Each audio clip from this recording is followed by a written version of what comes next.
Lo que digan los demás, Rafael, un preciosísimo libro, otro más, Serrat, Marisol, Luis Eduardo Aute, Pachiandión, ahora Rafael, te queda Julio Iglesias, bueno, y muchos más, ¿eh? Luis García Gil, ya saben ustedes, ese gran escritor gaditano, bueno, lo lleva en la sangre por tu padre, ¿no? Tantas cosas, tanta semilla que dejó en su hijo Luis. Es un placer tenerte aquí de nuevo con nosotros. Un placer para mí, Manoli, estar siempre en tu programa contigo y con Rafael de la mano, un personaje complejo, muy complejo, y te confieso de los que más difícil me ha resultado escribir. No me digas. Por esa complejidad que tiene y porque Rafael es alguien que define mucho la historia de nuestro país, porque empezó en los años 60, como todos sabemos, porque sigue absolutamente vigente, sigue llenando a donde va, acaba de publicar ahora un disco nuevo, y resumir esa complejidad artística en un libro, siendo además como es Rafael, pues me ha costado bastante trabajo, pero es un reto también. Uno como escritor, cuando analizas a los cantautores, parece que ese era el terreno donde yo me movía más cómodamente, ¿no? El terreno de los cantautores, de la canción de autor, pero a mí me gusta salirme de la zona de confort, y Marisol ya fue un reto pop, ya fue algo diferente, y me encantó escribir sobre ella. Y Rafael es otro personaje que tenía en mente, sobre el que además curiosamente hay muy poca bibliografía, hay pocos libros escritos sobre él y hay mucha geografía sobre el personaje, pero había que buscar un libro documentado, riguroso, tirar de las fuentes, de las hemerotecas e intentar resumirlo no solo musicalmente, sino también vitalmente, lo que es su biografía vinculada también a sus canciones. A lo mejor estoy confundida, pero amados tuyos han sido los primeros que escribiste. Y si estoy equivocada me rectifica. Rafael no tanto. Claro. Aunque a lo mejor lo has terminado amando, bueno, a partir de escribir el libro, ¿no? A ver, cuando se escribe sobre un artista de estas dimensiones, siempre tienes que tener una fascinación previa por el personaje y por el artista. Pero Rafael no forma parte de mis referentes emocionales, musicales de mi adolescencia. Sería absurdo decir lo contrario. Espérate, ¿qué pensabas de él cuando lo escuchaba? No, a ver, siempre me atrajo. En mi casa realmente la música, la canción melódica también sonaba mucho por parte de mi padre, y quiero decir que Julio Iglesias, por ejemplo, era una presencia muy cercana, como también la de Alberto Cortés. Es decir, al final Rafael también aparecía por allí. Quiero decir, yo recuerdo perfectamente de chico escuchar en muchas ocasiones la versión de Llorona, tan maravillosa que hace Rafael. La trompeta, la balada de la trompeta. Por supuesto, también. Que cuando venía el cortijo de los Rosales, yo vivía en Sacramento y el viento se traía su voz hasta donde vivíamos, era... Y cito en el libro los viajes estos que hacíamos de niños en coches interminables, cuando íbamos de veraneo con nuestra familia. Y ponía la radio, el casete. Y ahí sonaba un disco que es andaluz, un disco que publicó Rafael en los principios de los años 90, y que ahí cantaba copla, cantaba pasodobles, donde él reivindicaba también su andalucismo, porque Rafael, habiendo nacido en Linares, se va muy pronto a Madrid, y por tanto ese andalucismo lo tenía que reivindicar, y lo reivindicó mediante ese trabajo discográfico que yo recuerdo, insisto, en los viajes familiares de verano. El niño de Linares, ¿no? Rafael Martos, qué maravilla. Y yo creo, y si no tú me rectifica también, que no lo pasó muy bien al principio de su carrera, ¿no? Por su forma de estar en el escenario, ¿no? En general fueron comienzos difíciles, y como tienen muchos de estos artistas, esta generación de artistas son tan grandes y están ahí en el candelero y siguen estando ahí porque vienen de abajo, porque se han tenido que trabajar su éxito. Ahora es muy fácil dar un pelotazo musical, publicar un single y tener mucho éxito, ese éxito pasajero de la música, pero estos artistas son corredores de fondo, estos artistas venían para quedarse, y para mantenerte, llegar es difícil, pero bueno, lo difícil realmente más que llegar es mantenerse, y Rafael es un caso de resistencia heroica, como lo es el mismo de Serrat o el de Julio Iglesias, por citar 3 nombres. Sí. Entonces, para mí, esa capacidad de renacer como el ave fénix que ha tenido Rafael, viniendo, como tú dices, desde abajo, sí, soportando muchas críticas, porque cuando Rafael se consagra en el año 65, cuando da ese recital fantástico en el Teatro de la Zarzuela de Madrid, que tiene las agallas de presentarse en solitario, viniendo de donde venía, de la Tournée del Hambre, de ser un artista que, bueno, que se va haciendo a sí mismo y que toca en locales ínfimos, hasta que ya él tiene un nombre y ya él va creciendo como profesional y va exigiendo, es el primer artista en España que exige que donde él vaya a tocar haya un mínimo de dignidad en lo que es el escenario y sobre todo en lo que tiene que ser, por ejemplo, los camerinos. Los camerinos en España, los artistas cuando cantaban en este país, no había camerinos. O sea, no había camerinos, es decir, el artista se cambiaba donde podía. Entonces él exige que si él va a dar un concierto, él tiene que tener unas condiciones mínimas, que para eso es un artista al que han convocado para cantar. Y eso todos los artistas de España han reconocido en Rafael un pionero en eso de dignificar el oficio de cantar. Que no se iba muy bien aquello de dignificar a... ¿Sabes que los artistas, los comediantes que le llamaban, que iban de pueblo en pueblo, de plaza en plaza, que eran como titiriteros, todo eso, no se les respetaba lo más mínimo. El viaje a ninguna parte de Fernando Fernán Gómez, esa gran película, refleja muy bien el mundo itinerante de los cómicos y también de los artistas ambulantes. Entonces Rafael pone ya un antes y un después para dignificar el propio oficio de cantar. Tú has hablado de Serrat y de Julio Iglesias. Siempre hubo muchísima rivalidad. Es mentira, es verdad. Era marketing para atraer más a los fans. Había esa rivalidad que existía, por ejemplo, tú cuentas de Serrat. Yo la que he vivido, yo empecé con 13 años en 40 principales y siempre era con Julio Iglesias. Que los dos se tenían un poco de envidia, ¿no? Mucho pique, sí. Mucho pique. Primero, por razones cronológicas, digamos que el primer competidor fuerte de Rafael es Serrat en España, porque Serrat surge como un referente de la juventud rebelde. Y eran las dos Españas totalmente distintas, ¿no? Es apasionante, claro. El rebelde, ¿no? El que protestaba por todo lo que ocurría y el otro era, pues, la otra España, claro, totalmente diferente. Analizar la canción desde esa perspectiva de la rivalidad de los dos es muy interesante, porque al final ellos se llevaban muy bien y se respetaban bastante como artistas, siendo muy diferentes, evidentemente. Pero bueno, eran dos Españas, como tú bien dices, pero que al final son complementarias. Y creo que este libro también, el hecho de que yo haya escrito sobre Serrat tanto y termine haciéndole un libro a Rafael, significa que son dos Españas bastante complementarias. Por tanto, no hay que caer en el maniqueísmo de que uno era muy bueno y el otro era muy franquista o muy vinculado al régimen, sino al final son artistas que se han mantenido tanto tiempo en primera línea porque son grandes artistas, y eso es lo más importante y lo que trato de reflejar en el libro. Luego surge Julio Iglesias, que es un fenómeno internacional importantísimo. Es que son dioses cada uno en su estilo. Date cuenta que Julio Iglesias ya en el año 73 canta en el Madison Square Garden, si no me equivoco. Es todavía un artista que está creciendo, que está buscándose a sí mismo, que empieza componiendo sus propias canciones en algún caso.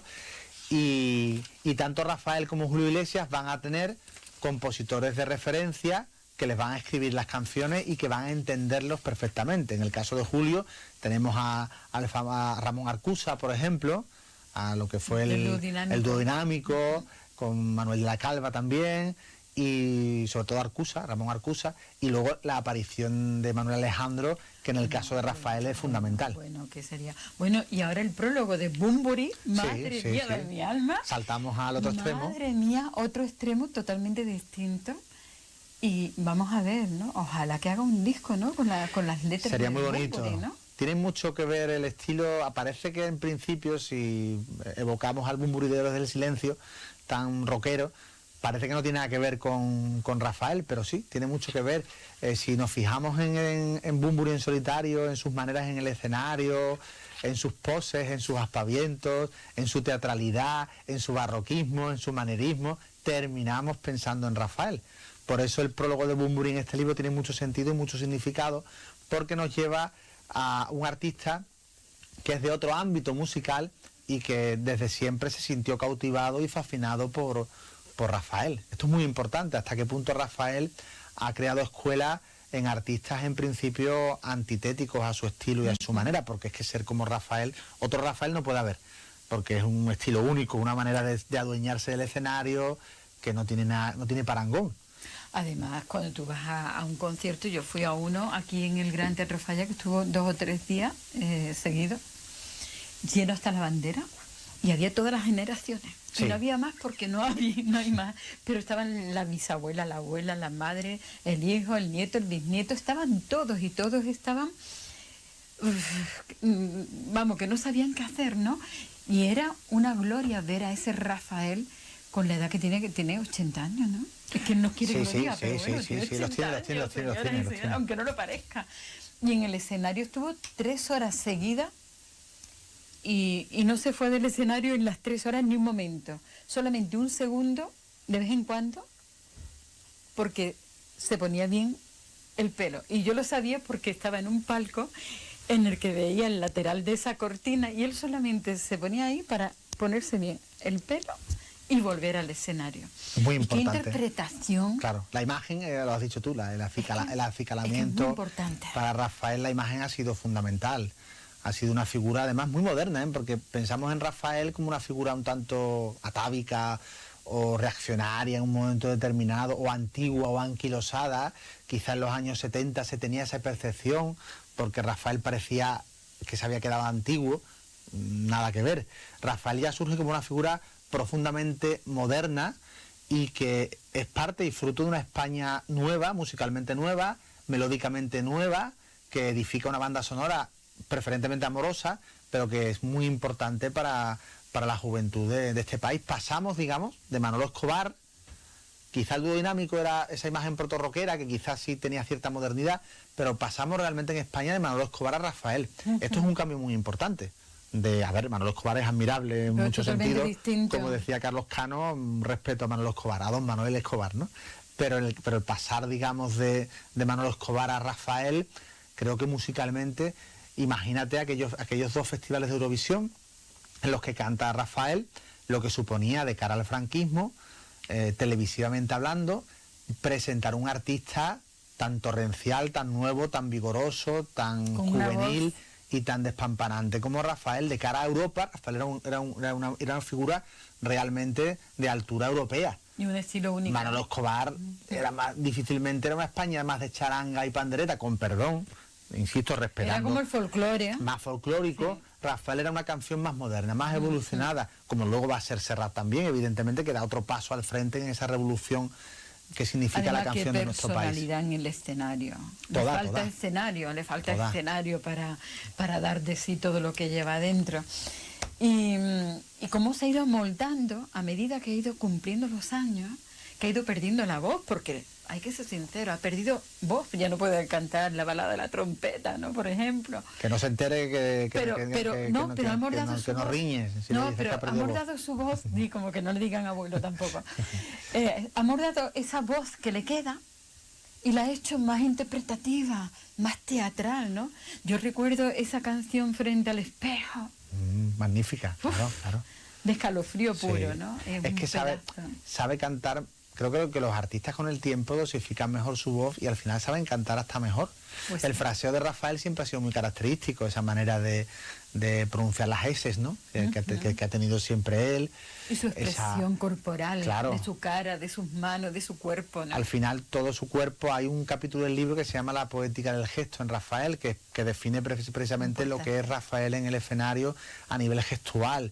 Es fundamental para entenderlo como artista esa manera un poco teatral de presentarse, que tiene mucho que ver también con la canción francesa, con la canción, digamos, de... Como Charles Navour, ¿no? Claro. Becot, ¿no? Incluso con Jacques Brel, que Brel lo versiona, que era belga, pero es canción francesa, lo versiona en los años... O Edith Piaf, ¿no? ¿Te acuerdas? Y Edith Piaf fue para él un referente muy... La Piaf fue un referente muy importante para Rafael. Y por supuesto, tirando incluso del hilo hacia el tema de la copla, ¿no? Rafael también tiene mucho de tonadillero, aunque su andalucismo, insisto, no sea tan palpable o tan evidente. Maravilloso. Bueno, y es el único cantante que tiene el disco de Uranio.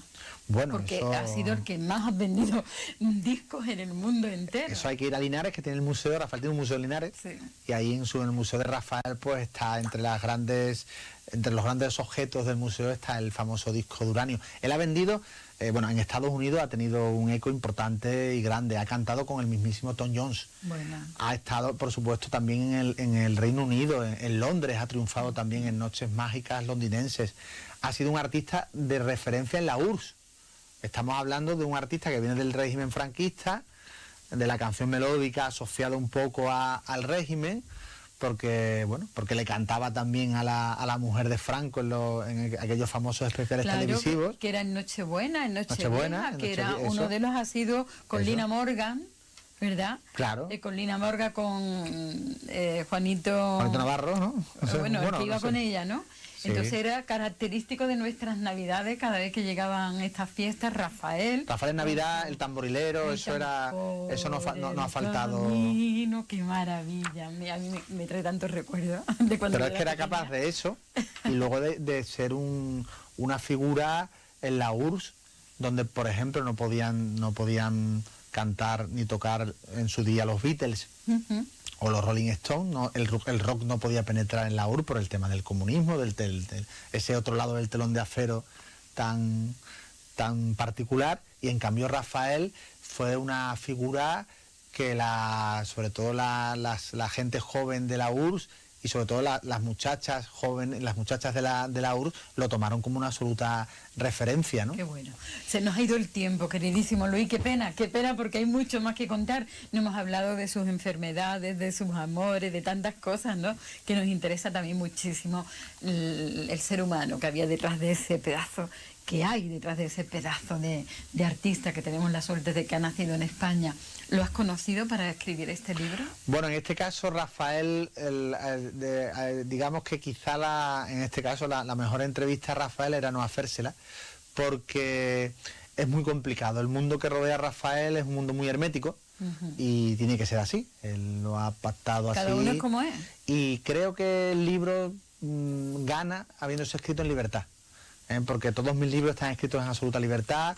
Y normalmente los artistas, por experiencia te digo, te pueden aportar algún detalle, alguna anécdota, pero Rafael ya lo ha contado todo, tiene unas memorias también muy jugosas que se llaman ¿Y mañana qué?, tiene muchos documentales, tiene muchas entrevistas. Para mí no hacía falta, no era necesario esa entrevista con Rafael, y creo que el libro ha quedado mucho más ¿Y se lo has enviado? riguroso. Se lo voy a enviar en estos días, acaba de salir, recién salido del horno. Está calentito todavía. Y creo que él va a entender y el círculo de Rafael, que está escrito con el máximo respeto, la máxima documentación y la máxima admiración también hacia él. De Luis García Gil, un gaditano a un niño, el niño de Linares, Rafael. Digan lo que digan. Mucho éxito, querido amigo. Muchas gracias, Manoli. Sabes que te admiramos y te queremos mucho. Sí, igualmente, es recíproco. Hasta siempre. A ustedes también, señoras y señores, muchísimas gracias. Es el libro para regalar estas Navidades, ¿eh? No se olviden. Y mañana nos encontramos aquí en Cádiz contigo. Hasta entonces.